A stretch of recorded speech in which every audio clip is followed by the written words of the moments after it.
औज़ुबिल्लाहिमिनश्शैतानिर्रजीम बिस्मिल्लाहिर्रहमानिर्रहीम। अज़ीज़ तलबा अस्सलाम वालेकुम। मैं हूँ आपका मौमन मददगार मुशर्रफ महमूद और आपको इल्म व अदब चैनल पर खुश आमदीद कहता हूँ। इस वक्त डेयर स्टूडेंट्स, हम साले वल उर्दू के लेक्चर्स कर रहे हैं और हमारा आज का मौजू है आपका सबक नंबर 5, चारपाई। ये इब्न इंशा का लिखा हुआ एक इंशाइया है। हम इसके पहले 2 लेक्चर्स कर चुके हैं। आज इसका तीसरा और आखिरी लेक्चर है। मैं मुख्तसर आपको तस्वीरी शक्ल में दोबारा दिखा दूं। ये है मुसन्नफ़ रशीद अहमद सिद्दीकी, जिन्होंने ये इंशाइया लिखा। ये उनके मज़ामीन, उनकी किताब मज़ामीन रशीद में शामिल है। ये इंशाइया चारपाई के बारे में। चारपाई काम घर के इस्तेमाल की चीज़, गैर अदबी सी चीज़, लेकिन शायर मुसन्नफ़ ने इसको निहायत अदबी रंग में पेश किया और बताया है कि हमारी ज़िंदगी के में चारपाई की बहुत ज़्यादा अहमियत है। यही हमारा डाइनिंग टेबल है, यही डाइनिंग रूम है, यही किचन है और जनाब यही हॉस्पिटल है और यही खाने पीने और इल्म फ़न की जगह भी है। तो देखें, इसी पर बैठकर खाना खाया जा रहा है, इर्द गिर्द सब मौजूद हैं। इसी पर ही बैठकर शेर व सुखन की महफिल की जा रही है, लिखा लिखाया जा रहा है। इसी पर ही लेटकर आराम किया जा रहा है और सोचा जा रहा है। यानी बताया गया कि चारपाई की हमारे माशरे में बहुत ज़्यादा तहजीबी अहमियत है। पहले 2 लेक्चर्स की वीडियोस अगर आपने नहीं देखी तो उनका लिंक आपको डिस्क्रिप्शन में मिल जाएगा। इस सबक का ये तीसरा और आखिरी लेक्चर है। तो शुरू करते हैं जी पैराग्राफ से, जिसमें वो बयान करते हैं कि शोरा ने इंसान की खुशी और खुशहाली के लिए कुछ बातें मुंतखब कर ली हैं। मसलन सच्चे दोस्त, शराफत, फरागत और गोशाई चमन। हिंदुस्तान जैसे गरीब मुल्क के लिए ऐशो फरागत की फहरिस्त इससे मुख्तसर होनी चाहिए। मेरे नज़दीक तो सिर्फ एक चारपाई इन तमाम लवाजम को पूरा कर सकती है। बताया गया कि शोरा के यहाँ चंद एक मौज़ूआत हैं। जब शोरा शायरी करते हैं तो चंद एक मौज़ूआत हैं जिनके उनकी शायरी घूम रही होती है। तो एक शोरा ने तसव्वुर कर लिया है कि इंसान की खुशी और खुशहाली के लिए क्या चीज़ें चाहिए। सच्चे दोस्त, सच्चे दोस्त हों तो इंसान की ज़िंदगी में खुशी खुशहाली आ जाती है। उसे शराफत होनी चाहिए, यानी फरागत। फरागत कहते हैं फुर्सत को, यानी माली खुशहाली होना, परेशानियां ना होना, उसको फरागत कहते हैं। तो ज़िंदगी में अगर फरागत हो तो खुशी खुशहाली भी होती है। ठीक है जी। लेकिन वो मज़ाक से बयान कर रहे हैं कि हिंदुस्तान एक गरीब मुल्क है, तो हमें चाहिए कि खुशी खुशहाली के फहरिस्त को ज़रा मुख्तसर कर लें। यानी खुशी और खुशहाली की सारी चीज़ें तो उस मुआशरे में मुयस्सर आ सकती हैं जो मुआशरा अमीर हो। हम तो गरीब मुआशरा है, हम तो मजलूम है, महकूम मुआशरा है। लिहाजा वो कहते हैं हमारे यहाँ तो सिर्फ चारपाई ही इन तमाम लवाजम को पूरा कर सकती है। लवाजम ज़रूरियात, यानी जो शोरा के नज़दीक ऐशो इशरत की चीज़ें हैं, तो सिर्फ एक चारपाई, यानी जिसके पास ये चारपाई दस्तयाब है, तो आप समझें कि वो ऐशो इशरत की ज़िंदगी गुजार है। यानी ये चारपाई हमारी ज़िंदगी में इस हद तक इस कामल दखल होता है। आगे चलें जी।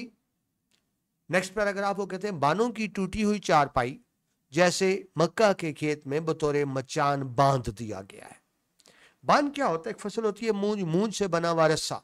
यानी अगर आपने चारपाइयाँ देखी और यकीनन देखी होंगी, तो वो जिस रस्से से, अब तो प्लास्टिक की भी बुनती होती है ना, नहीं, वो जो रस्सा जिसे चार पे बुनी जाती है वो एक फसल होती है मूंज, उससे वो रस्सा बनाया जाता है, तो उसे बांध भी कहते हैं। तो वो बांध की टूटी हुई चारपाई जिसे मक्का खेत, टूटी हुई चारपाई, वो चारपाई जो नकारा हो चुकी, यानी वो जो घर में काबिल इस्तेमाल नहीं है। आपने पहले भी देखा, देखिए हम बुनियादी तौर पे गरीब मुआशरा है, तरक्की पजीर मुआशरा है, तो हम जो चीज़ें ख़राब हो जाती हैं, ज़ाया हो जाती हैं, नाकाबिल इस्तेमाल होती हैं, हम उनको भी ज़ाया नहीं करते, ख़राब नहीं करते, उनको किसी और इस्तेमाल में ले आते हैं। जिस तरह हमारे एक आम रिवाज है टूथब्रश जिससे दांत साफ़ किए जाते हैं, जो अगर टूथब्रश ख़राब हो जाता है हम उसको ज़ाया नहीं करते, हम ये करते हैं कि उसमें एक सुराख करके उसको अजार बंद दानी बना लेते हैं, नाला दानी इसको कहते हैं, उसके तौर पे ले आते हैं, ज़ाया उसको भी नहीं करते। ठीक है जी। जी, तो बानों की टूटी हुई चारपाई जो नकारा हो चुकी है, जैसे मक्का, मक्का एक फसल होती है मकई, जिसको आप कॉर्न कहते हैं। वो मकई के सिट्टे आप खाते हैं कान, वो मकई को मक्का कहा गया। मक्का के खेत में बतौर मचान बांध दिया गया। मचान क्या होता है? खेतों में परिंदे आके खेत खराब करते हैं, फसल खराब करते हैं, या इवन के इंसान भी बाज़ औक़ात। तो मचान होता है, खेत में एक ऊंची जगह बनाई जाती है जहां पर बैठ के काश्तकार निगरानी करता है, यानी कोई परिंदे वगैरह इनको उड़ाता है। तो खेत की निगरानी के लिए या फसल की निगरानी के लिए एक ऊंची जगह बनाई जाती है जिसको मचान कहते हैं। ठीक है जी। तो अब क्या है कि उस चारपाई को जो टूटी हुई है मक्का के खेत में बतौर मचान बांध दिया गया है ऊंचा करके। हर तरफ लहलाते खेत है, यानी फसलें खड़ी हैं। बारिश ने गिरदोपेश को शगुफ्ता और शादाब बना दिया। गिरदोपेश राउंड अबाउट इर्द गिर्द जो मनाजिर है बड़े खूबसूरत है। शगुफ्ता और शादाब, वैसे भी आपको पता है जब बारिश होती है तो मौसम खुशगवार हो जाता है। और आप जानते हैं बारिश से सिर्फ मौसम नहीं, इंसान चरिंद परिंद सब पर एक खुशगवार तब्दीली आती है जिसका इजहार किया गया। दूर दूर झीलें झमकती झलकती नजर आती हैं, झमकती झलकती चमकती हुई। जब पानी के कतरे होते हैं तो वो चमक रहे हैं जब सूरज की शुआएं पड़ती हैं उन पर, जिनमें तरह तरह के आबी जानवर। अब देखिए फसलों में पानी भी खड़ा है तो उसमें आपको बतखें भी नजर आएंगी, मुर्गामियाँ भी नजर आएंगी, बगले भी नजर आएंगे। देहातों में ये आम होते हैं मनाजर, शहरों में तो शायद ना हो, देहातों में ये आप आम मनाजर देखते हैं। यानी शहरों में आपको फसलों में बगले बतखें नहीं नजर आती, सिर्फ जू में ही नजर आती हैं, लेकिन देहातों में आपको आम फसलों के अंदर ये चीजें, ये परिंदे नजर आते हैं। ठीक है जी। तो दूर दूर झीलें झमकती झलकती नजर आती है। तरह तरह के आबी जानवर अपनी अपनी बोलियों से बरसात की अमलदारी और मजेदारी का ऐलान कर रहे हैं।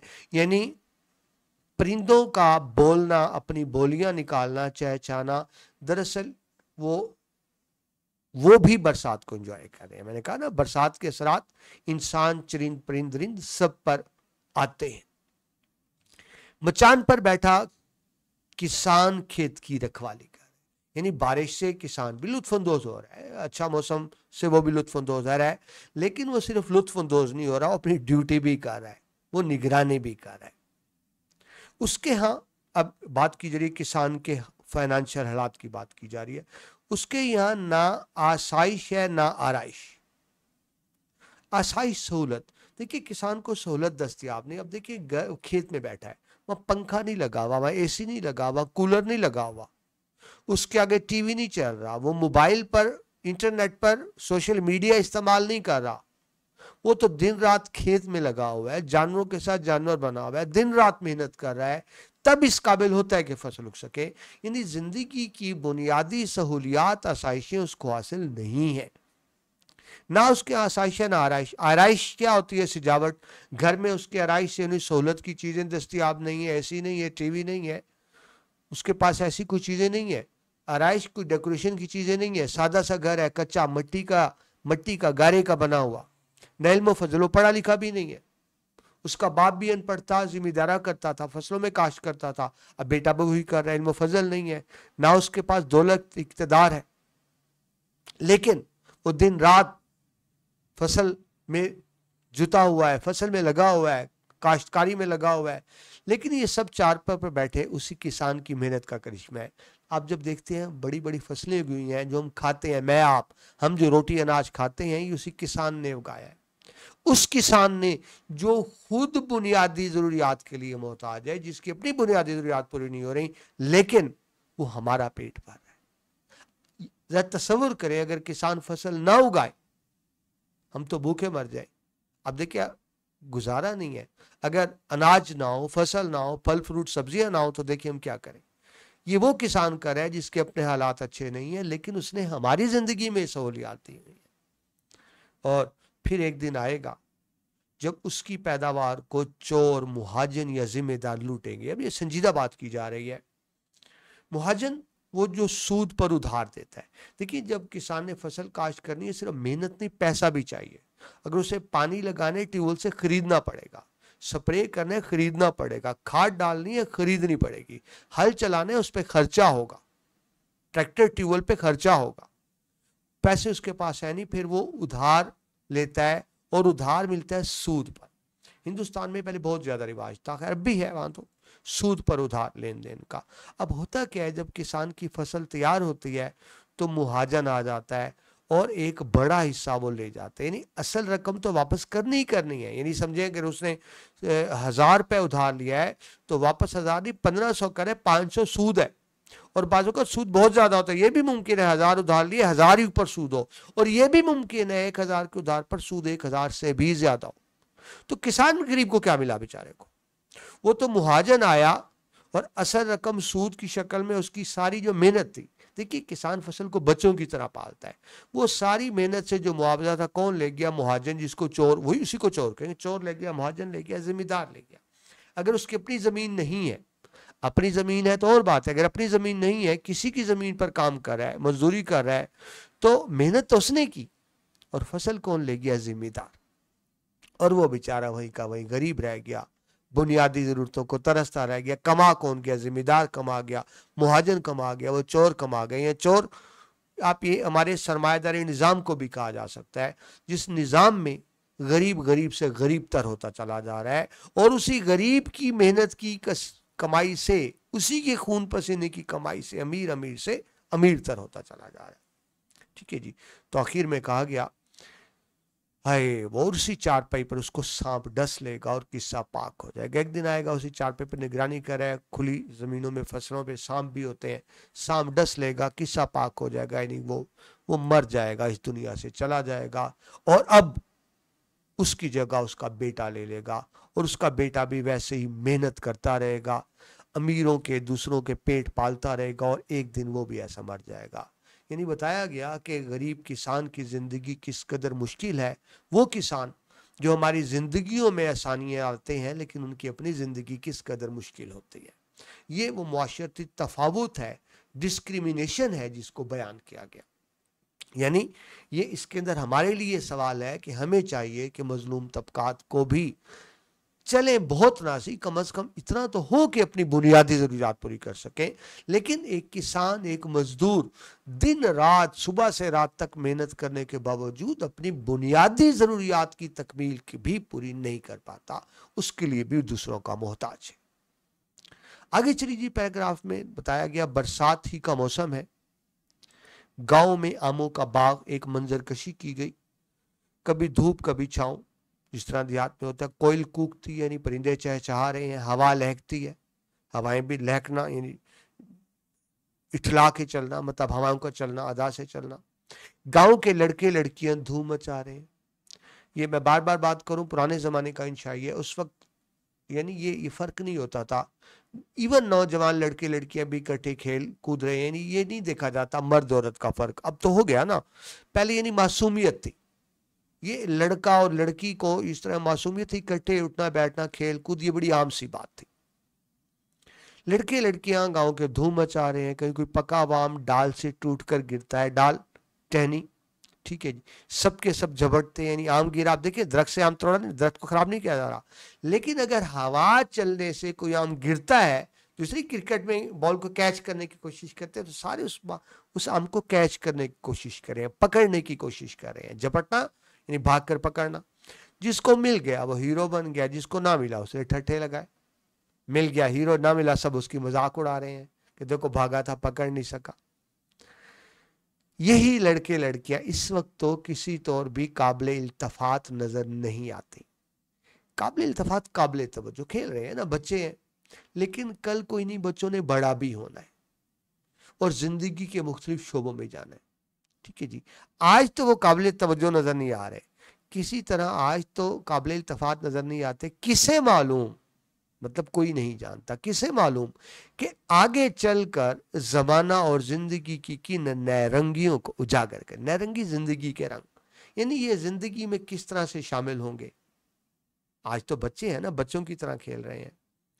कितने फाके करेंगे, कितने फातेह बनेंगे, कितने हैं जो गरीब रह जाएंगे, जिंदगी में नाकाम होंगे, कितने होंगे जो कामयाब बन जाएंगे, फातेह हो जाएंगे, कितने नेक नाम होंगे और कितने गुमनाम व नाफरजाम। नाफरजाम कहते हैं जो बदनसीब हो, जो नालायक हो, जो जिंदगी की दौड़ में पीछे रह जाए, उसे नाफरजाम कहते हैं। तो आज तो सारे बच्चे मिलके खेल रहे हैं ना, लेकिन इनमें कोई कामयाबी की इंतहाओं को छुएगा, کوئی لیڈر بنے گا اور کوئی غریب رہ جائے گا، مزدور بن جائے گا، یعنی کوئی ناکام ہوگا اور کوئی کامیاب ہوگا۔ آگے چل کے زندگی ایک جیسی نہیں رہے گی۔ ہاں اس وقت یہ ایک ہی طرح کھیل رہے ہیں اور سب ایک طرح ہے، لیکن یہ آگے چل کر ایک جیسے نہیں ہوں گے۔ معاشرتی تفاوت، امیر غریب کا فرق ان میں پیدا ہو جائے گا، بڑے چھوٹے کا فرق پیدا ہو جائے گا۔ آگے لکھتے ہیں اور یہ خاکسار، خاکسار یعنی کمتر، وہ اپنے آپ کو کہہ رہے ہیں، اپنی بات کر رہے ہیں، یعنی اس کا مطلب میں ہے خاکسار کا مطلب۔ اور یہ خاکسار ایک کھری چارپائی پر، کھری چارپائی یعنی ننگی چارپائی جس پر کوئی چادر نہیں بچھی ہوئی، ویسی چارپائی پہ لوگ اس لیے بھی کھری چارپائی استعمال کرتے ہیں کہ نیچے سے نا ہوا لگتی رہتی ہے، جب آپ چادر گدا بچھا لیتے ہیں تو ہوا نہیں لگتی، تو کھری چارپائی یعنی نیچے سے بھی ہوا لگے۔ یہ خاکسار ایک کھری چارپائی پر اسی باغ میں آرام فرما رہا ہے۔ اپنے آپ کو مذاق سے لکھا فرما رہا ہے، فرمانا تو دوسرے کو کہتے ہیں نا، اپنے آپ کو لکھا جا رہا ہے مذاق سے۔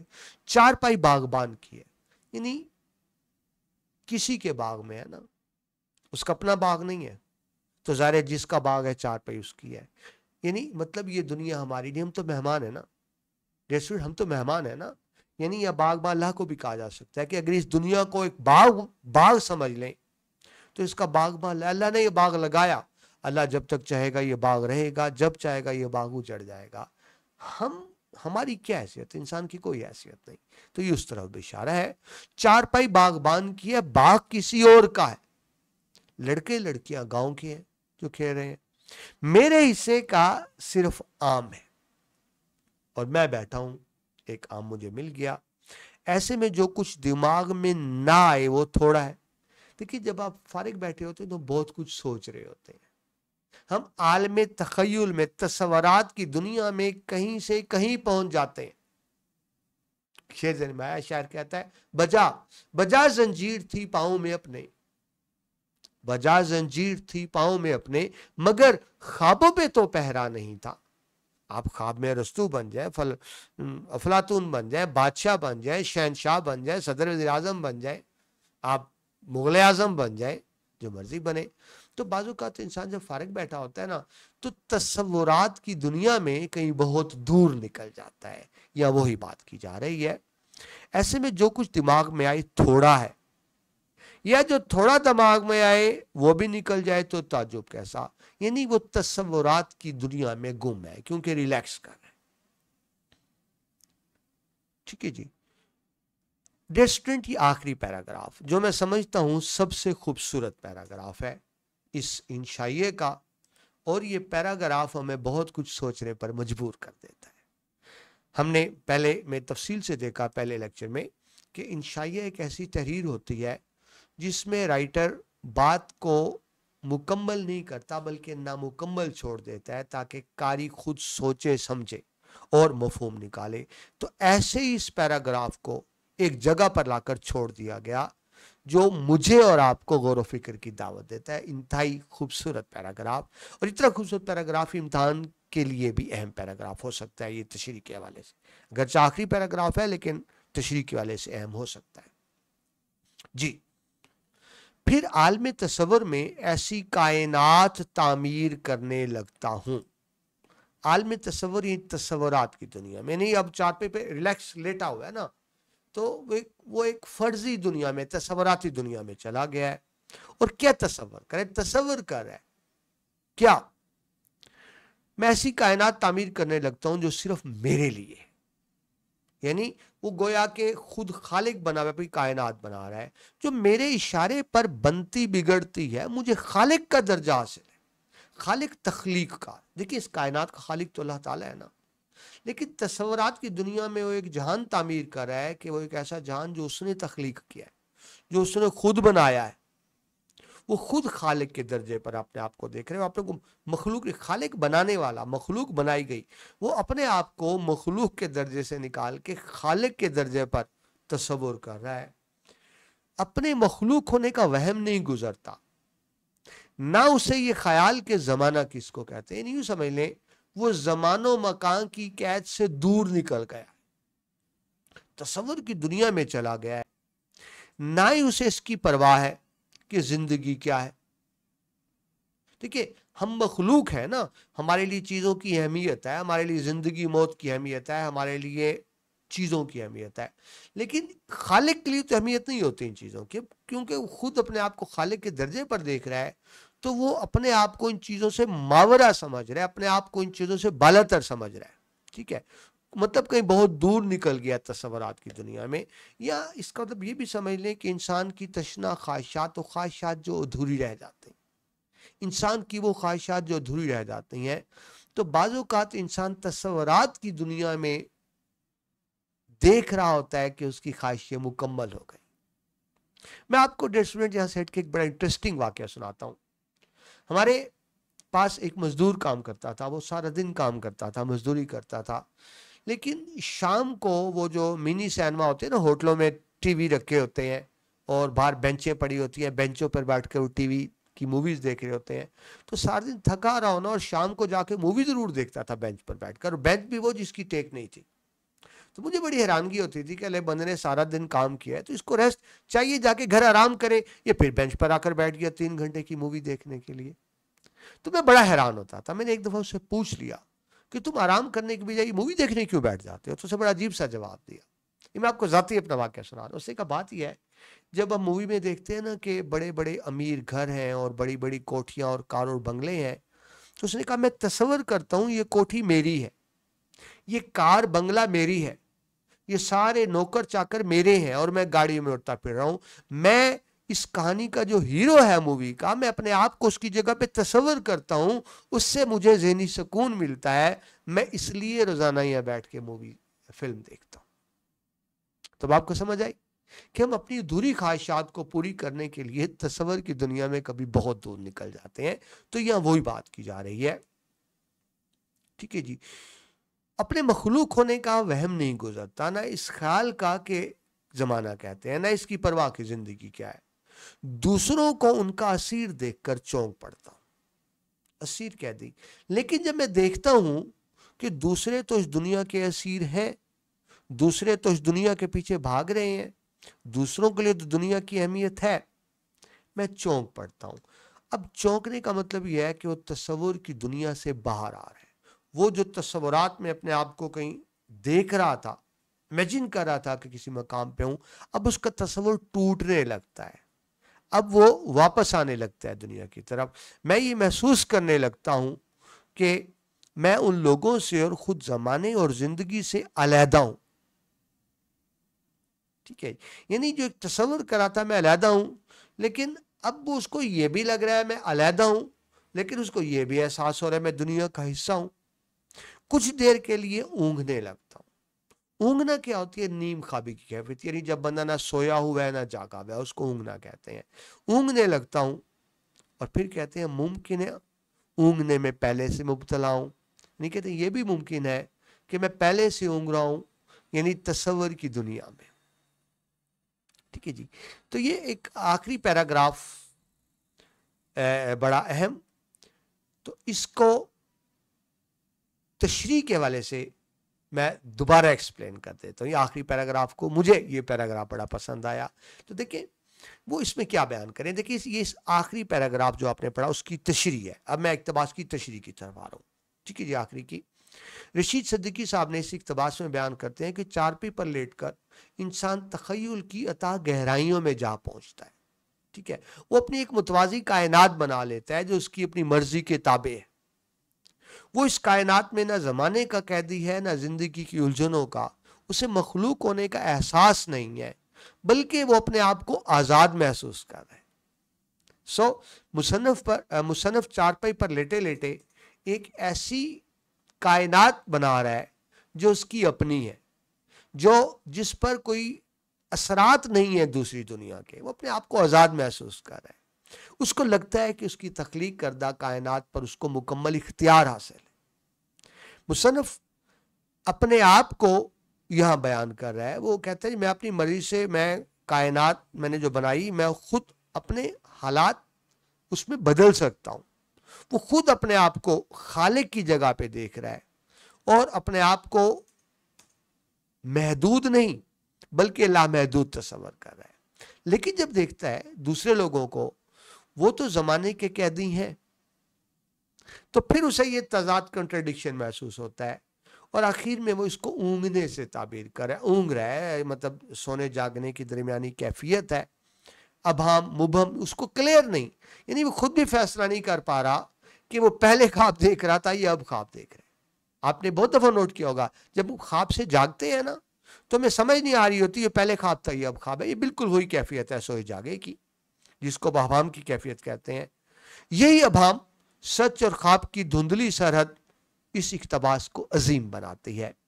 ये एक ऐसा इक्तबास है जो इंशाइया निगारी को महज तंज़ो मज़ाह से निकाल कर फलसफा, अदब और तसव्वुफ के संगम पर ले आता है।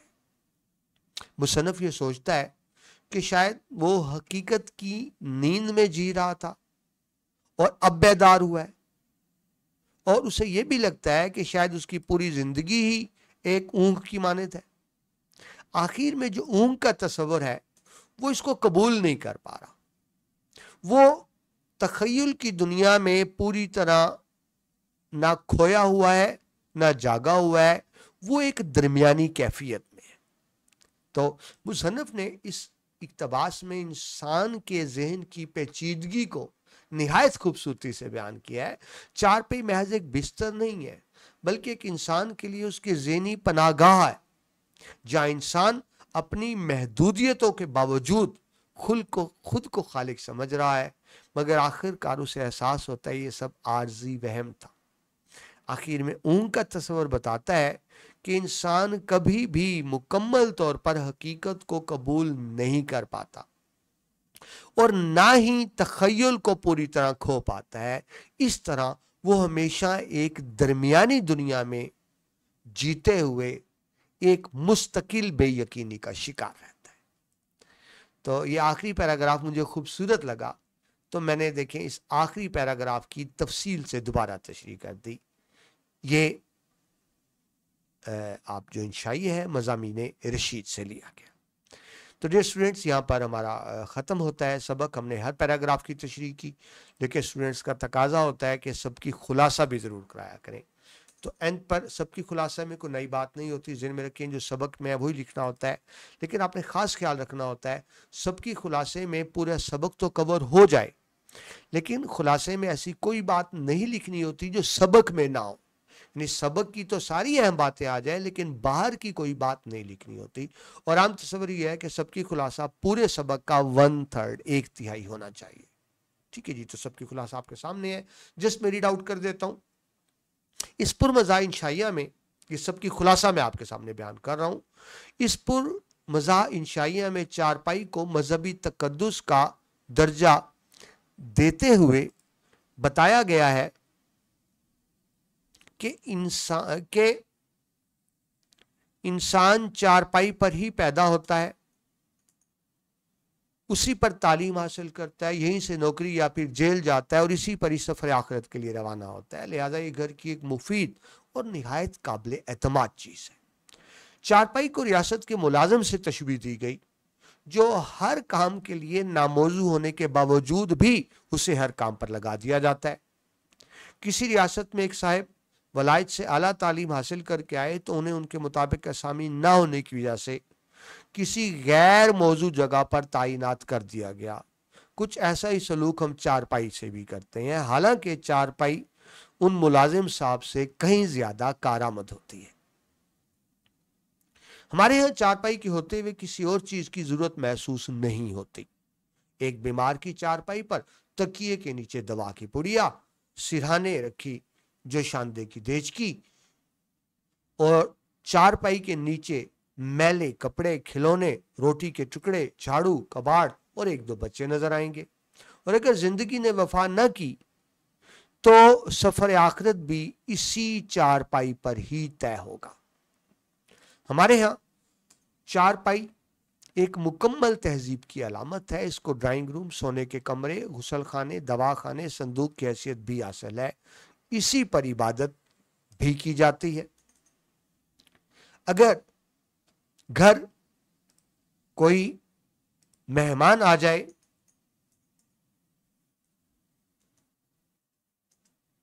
तो उसे इसी पर बिठाया जाएगा। चारपाई पर उनका हाथ मुंह धुलवाया और खाना खिलाया जाएगा और उसी चारपाई पर सो रहेंगे। इसी चारपाई पर सूखने के लिए अनाज फैलाया जाएगा, जिस पर तमाम दिन चिड़ियां हमला करती रहेंगी, गालियां सुनती रहेंगी। कोई तकरीब हुई तो इसी चारपाई पर बड़े पैमाने पर आलू भी छीले जाएंगे। जिस तरह सरकारी मुलाजम सुबकदोश मुलाजमत से सुबकदोश हो जाते हैं, इसी तरह पुरानी नाकाबिले इस्तेमाल चारपाई भी किसी काल कोठड़ी में दाखिल कर दी जाती है। इसी पर प्याजों का जखीरा जमा किया जाता है। एक मरतबा मुसन्नफ को भी ऐसी ही चारपाई पर लिटाया गया जिसके नीचे प्याज थे, तो उसके 14 तबक रोशन हो गए मुसन्नफ के, यानी बड़ी मुश्किल उनका उस पर रात गुजरी। चारपाई एक अच्छे बॉक्स का काम भी देती है। तकिए के नीचे हर किस्म की गोलियां, रुपए, पैसे, किताबें, रिसाले, नक्शे सुलेमानी, अदालती दस्तावेज, मुसवदे वगैरह रखे मिलेंगे।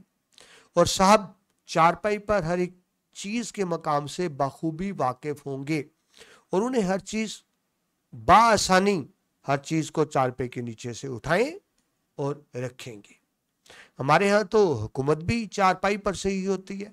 खानदान के करता धरता चारपाई पर बरजुमान होते हैं और वहीं से हर तरह के अहकामात सादर करते रहते हैं और हुक्म उदुली पर डंडा, जूता, तामलोट के जरिए सजा का निफाज भी इसी चारपाई से ही करते हैं।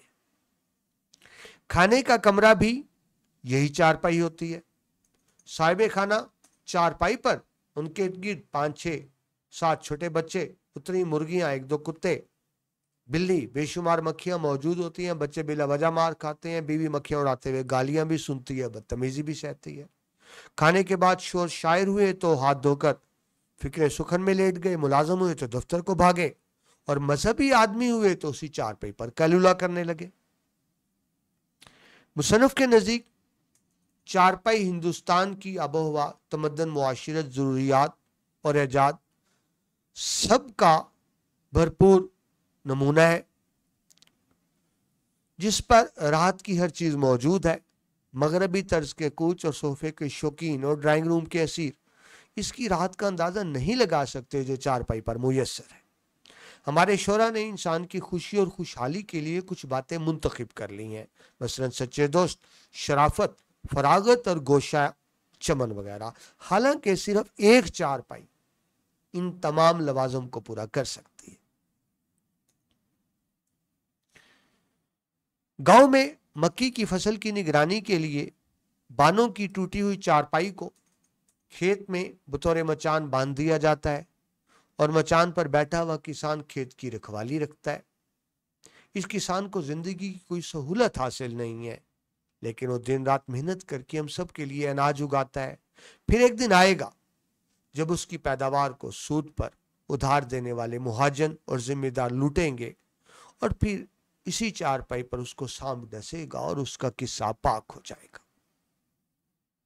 मुसन्नफ चारपाई पर बैठा हुआ बरसात के मौसम की मंजर कशी बयान करते हुए कहता है कि गांव के लड़के लड़कियां मिलकर धूम मचा रहे हैं। सभी आम के डाल से गिरे आम पकड़ने के लिए झपट रहे हैं, एक दूसरे पर ठट्ठे लगा रहे हैं। यही नाकाबिल इल्तफात लड़के लड़कियां आगे चलकर जमाना और जिंदगी की किन नारंगियों को उजागर करेंगे। इनमें से कितने फातिहा बनेंगे और कितने ही नाकाम और गुमनाम हो जाएंगे। मुसन्नफ चारपाई पर लेटा हुआ गनूदगी के आलम में एक फर्जी तस्वराती कायनात में पहुंच जाता है, जहां तखय्युल की दुनिया में खुद को खालिक तस्वर करते हुए देखता है कि कायनात उसी के इशारे पर बनती बिगड़ती है और वो खुद जमानों मकान की कयूत से बालातर खुद को समझने लगता है, लेकिन दूसरों को जमाने का सिर देखकर चौंक पड़ता है। आखिर में उनका तस्वर ये बताता है कि इंसान कभी भी मुकम्मल तौर पर हकीकत को कबूल नहीं कर पाता, ना ही तखय्युल में पूरी तरह खो पाता है। वो हमेशा एक दरमियानी दुनिया में जीते हुए बेयकीनी का शिकार रहता है। डियर स्टूडेंट्स, ये था इसका खुलासा। उम्मीद है आपने सबक को से लुत्फ भी उठाया होगा, इसको समझ भी लिया होगा। अगर आपने गौर से लेक्चर सुन लिया है तो इंशाल्लाह इस सबक के किसी भी क्वेश्चन में आपको मुश्किल और दुश्वारी पेश नहीं आएगी। डियर स्टूडेंट्स, आपके लिए बड़ी मेहनत से ये लेक्चर्स तैयार करते हैं। अगर आपको इनसे फ़ायदा हो रहा है तो ये आपका इखलाकी फ़र्ज़ भी बनता है, और मेरी आपसे रिक्वेस्ट भी है कि अपने इस चैनल को आगे से आगे फैलाएं, इस चैनल को सब्सक्राइब भी किया करें, और दोस्तों के साथ इन वीडियोस को शेयर भी किया करें, ताकि इल्म का सिलसिला आगे से आगे बढ़ता रहे और यूं ही चिराग से चिराग चलता रहे। अपना बहुत सा ख्याल रखिएगा। अगले सबक के साथ आपसे दोबारा मुलाकात होती है। अल्लाह हाफिज़।